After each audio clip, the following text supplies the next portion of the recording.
So,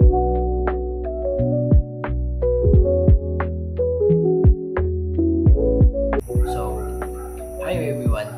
Today, I explain number system conversions: binary, decimal, octal, and hexadecimal. Let's go step by step. Binary to decimal. Binary uses only 0 and 1 base 2. Example, convert 1011 base 2 to decimal. 1 times to the third plus 0 times to the second plus 1 times to the first plus 1 times to the 0.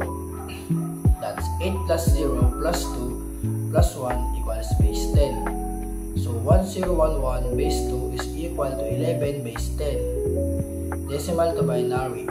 Decimal is base 10 gamit ang digits 0 to 9.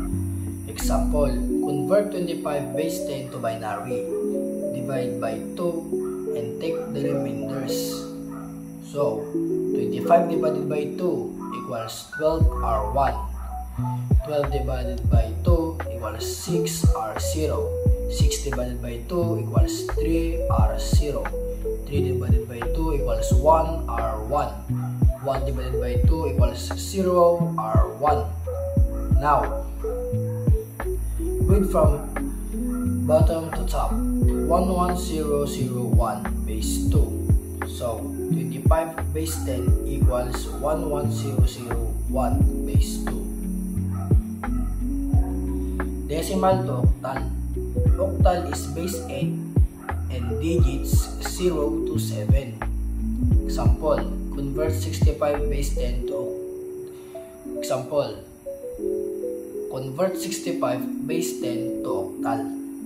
Divide by 8. 65 divided by 8 equals 8R1. 8 divided by 8 equals 1R0. 1 divided by 8 equals 0R1. Reading from bottom to top. 101 base 8. So 65 base 10 is equal to 101 base 8. Decimal to hexadecimal. Hexadecimal is base 16 gamit ang digits 0, 9 at letters A, F. Example, convert 255 base 10 to hex. Divide by 16. 255 divided by 16 equals 15R15. Remainder 15 is F. 15 divided by 16 equals 0R15. F ulit.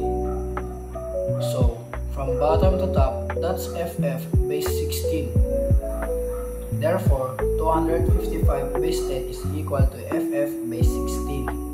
Hexadecimal to binary. Each hex digit equals 4 binary digits. Example, 2F base 16. 2 equals 0010. F 1111. So, 4 na 1.